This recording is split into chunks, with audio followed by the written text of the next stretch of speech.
tema muito presente no dia a dia da mulher atualmente é o fato de ela ser mulher, mãe e profissional. A rotina de dupla jornada fez com que a mulher desenvolvesse uma maneira diferente de olhar para a vida.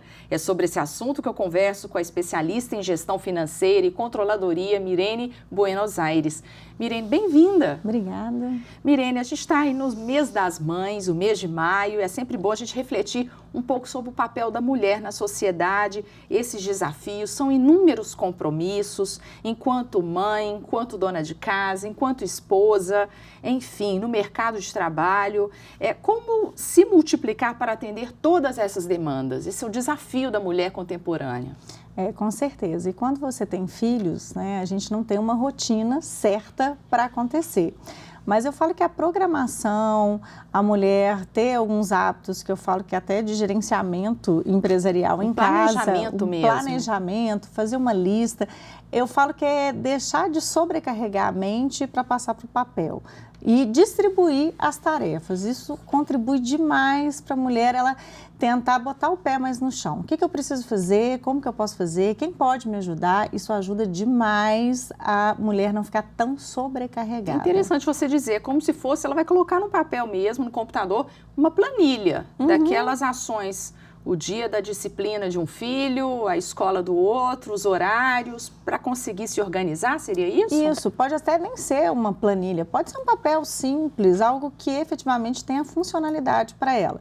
Porque também não adianta querer alimentar o computador, que muitas vezes a gente não tem tempo para isso, e não conseguir efetivamente dar andamento, mas fazer uma distribuição.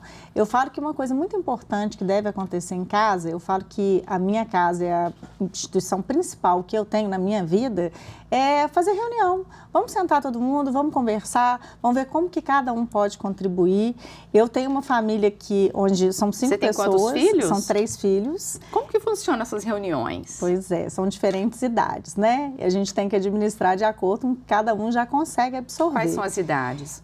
Eu tenho a mais velha, com 21, que é a Jéssica, tenho a Camila, que está com 7, e tenho o Gabriel, que tem 4 anos.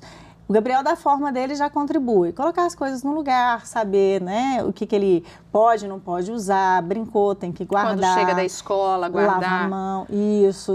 Porque são pequenas coisas que às vezes a mulher fica tida como chata, né? Mas deixou uma coisa fora do lugar. Mas não é uma coisa, mais outra, mais outra. Quando você vê, já é um caos absoluto. Então, colocar cada um dentro da sua possibilidade, fazer aquilo que ele pode fazer, que ele pode contribuir ali para a administração da casa. Tarefas e atividades mesmo, para cada filho. Isso, exatamente. Ou seja, todos da casa auxiliando a mãe que trabalha, que se aperfeiçoa, às vezes, com algum curso, para que dê certo. Essa é a sua dica. Essa é a minha dica. Vamos colocar todo mundo para fazer junto. E observar que a gente está fazendo um trabalho em equipe. O nosso objetivo é comum, é viver em harmonia da melhor forma possível. É muito interessante, porque é uma prática do mercado de trabalho, a reunião, um planejamento, e que você sugere que a gente acabe levando para os lares. Exatamente. É claro, né, que dentro de casa tem aquela questão da intimidade, que não acontece dentro de um ambiente de trabalho, mas a gente tem que saber trabalhar isso com respeito também. Eu acho que na vida, onde a gente começa e onde a gente termina, é com a nossa família. Então, nesse meio tempo ali, a gente tem que saber dar atenção e valorizar essa instituição que é tão importante, que é a nossa família. Você conseguiu se especializar, se tornar mestre, ser consultor, enfim, várias atividades com 3 filhos. Qual que é o segredo disso, o maior desafio? Bom, segredo mesmo eu falo que não tem. A questão é a determinação, a força de vontade, a gente ter foco, aprender que tem que dormir menos, né? Já virei muita noite, dormi menos, às vezes não dormi pela própria demanda, mas eu sempre fui atrás dos meus objetivos. A minha primeira gestação aconteceu quando eu tinha 17 anos, eu ainda estava fazendo o 2º grau, e eu lembro que na época, assim, era um show de previsões que não ia dar certo, que eu não ia conseguir, que eu não ia dar conta. Então, eu escutei a minha voz interior, fui atrás dos meus objetivos para efetivamente dar conta de terminar a faculdade, fazer uma primeira especialização com a minha filha pequena. Eu saía de casa, era 5 horas da manhã, eu levantava, pegava 2 ônibus para ir para a faculdade. Mestrado, a mesma coisa? O mestrado já estava numa fase melhor, né? Então, assim, porque as pessoas olham hoje, felizmente, eu tenho uma estrutura muito melhor decorrente do trabalho, decorrente das minhas especializações, do meu estudo, mas tudo começou com muito mais esforço e dedicação. E esse planejamento que você citou foi crucial, um planejamento doméstico também, sim, né, entre sim. aspas, para conseguir ser uma profissional de sucesso. Sim, sim. E ter determinação e colocar prioridades. Porque eu vejo que muitas vezes a gente chega em casa cansada, exausta, e o filho está querendo atenção, e a gente fica, não, mas eu tenho que arrumar uma coisa, arrumar outra. Deixa para depois, vamos dar atenção. Eu até brinco assim, vamos colocar as crianças para dormir. A gente até coloca, mas pode ser que elas acordem no meio da noite, aí a programação vira outra. Mas é administrar essa situação. Sim. E um motivo muito nobre, né? Um motivo muito nobre que é o amor que a gente tem pela nossa família e pelos nossos filhos. Com amor, eu falo que a carga é leve. Isso aí minha mãe sempre me falou. Não reclama, chega de mimimi, como dizem, né? E vamos tocar aí o barco para frente. Agora, hoje, infelizmente, o Brasil vive uma situação de crise. Muitos homens estão desempregados, pais de família, mulheres também, mas algumas mulheres têm desempenhado um papel ainda mais importante nos lares, sendo a provedora do lar. Sim, sim. E isso é perfeitamente, eu falo, aceitável. Quanto tempo os homens também não sustentaram as mulheres, né, a casa? Hoje ainda acontece isso, mas em uma situação que agora é a vez da mulher assumir essa posição, eu acho que isso é perfeitamente válido para a nossa realidade. Sim, a diferença salarial ainda existe, né? Em alguns setores pode ter uma variação de 34%, se a gente comparar o salário entre homem e uma mulher.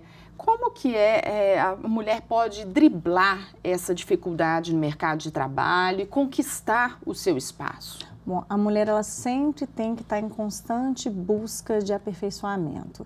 Eu acho que a partir do momento que são levantadas informações, dados, e a gente tem conhecimento que essa diferença existe, isso não é para a gente recuar, não. Pelo contrário, é para a gente caminhar, é para a gente correr atrás aí dessa diferença e buscar mesmo colocar o nosso lugar no mercado. Avançar nos cursos, nas especializações. Sim, buscar sempre uma melhoria. Se é um dado, eu falo que a partir do momento que uma pesquisa é feita, é levantada uma informação, o que a gente pode fazer para melhorar essa informação, esse dado aí, no nosso caso, né, a nosso favor aí como mulheres no mercado de trabalho. E existe, você percebe no seu trabalho uma diferença, uma competição maior entre homens e mulheres? Ainda persiste isso no mercado de trabalho?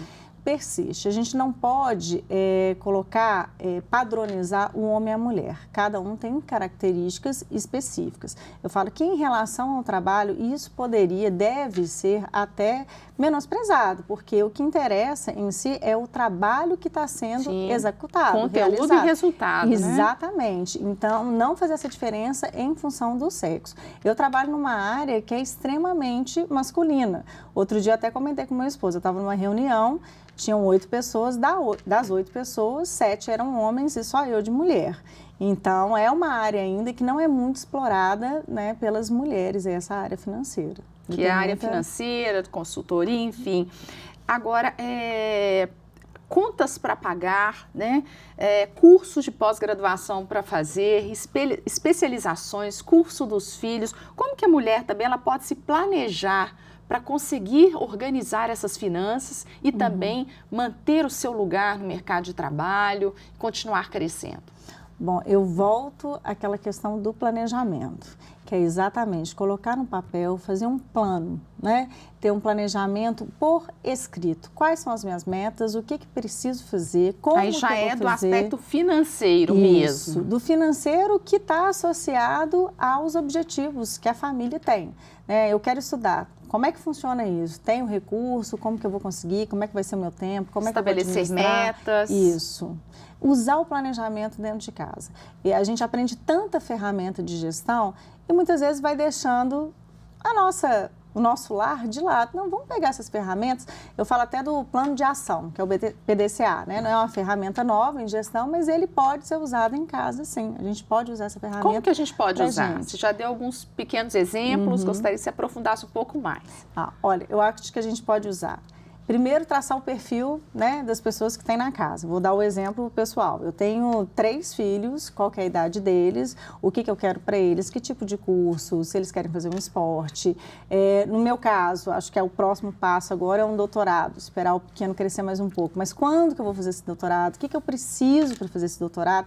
Então, eu vou colocar no papel qual que é a perspectiva de cada membro da minha família e qual que é a nossa meta. Quando que a gente vai começar a fazer, quando que isso pode ser feito, qual que é o horário, onde que vai ser feito. Então, fazer um mapa, né, digamos assim, do que a gente pode fazer, como que a gente pode fazer para atingir os objetivos que a gente tem. E assim a mulher, ela não deixa de ser mãe, ela não deixa de ser esposa, ela não deixa de ser dona de casa e ela não deixa também o lado profissional, um grande desafio. Um grande desafio, com certeza. Tem que ter determinação, força de vontade, foco, objetivo e correr atrás. E ter filho, a vida da gente vai mudar, não vai continuar da mesma forma. O que eu percebo muito é que as pessoas querem continuar no mesmo ritmo, dormindo as mesmas horas por dia, sair todo mundo arrumadinho. É o que você disse, a questão da renúncia, né? Você renuncia a algumas coisas. Exatamente. Para que tudo dê certo. Isso, até porque a renúncia, ela ocorre em função de outras escolhas. Então, tem alguma coisa fazendo parte ali que não fazia antes.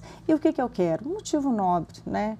É a família. Isso aí, para mim, não é indiscutível. Sim, interessante você colocou. Então, espere as crianças dormirem, dê atenção a elas, né? Isso. Uma dica para as pessoas em casa, para as mamães em casa, dê atenção aos filhos, que isso também é muito importante, vai fazer toda a diferença. Vai, com certeza. E se a gente não criar o vínculo... Para depois se organizar, né? Sim, se a gente não criar o vínculo enquanto eles estão pequenos, depois, quando ficar mais velho, vai ficar difícil, né? Porque quando estão pequenos, eles exigem uma atenção diferenciada. Quando fica mais velho, eles ficam mais parceiros. Eu posso falar isso pela diferença de idade. Mas se a gente não constrói esse vínculo quando as crianças estão pequenas, quando eles crescerem, a situação vai ficar um pouquinho mais difícil. Mas é possível, né, Mirelle? Claro que é possível, a gente dá conta. Muito obrigada pela entrevista. O Horizonte Notícia Entrevista termina aqui. Gostou do programa? Se quiser rever essa ou outra entrevista, é só acessar o nosso site. O endereço é tvhorizonte.com.br. Até o próximo programa.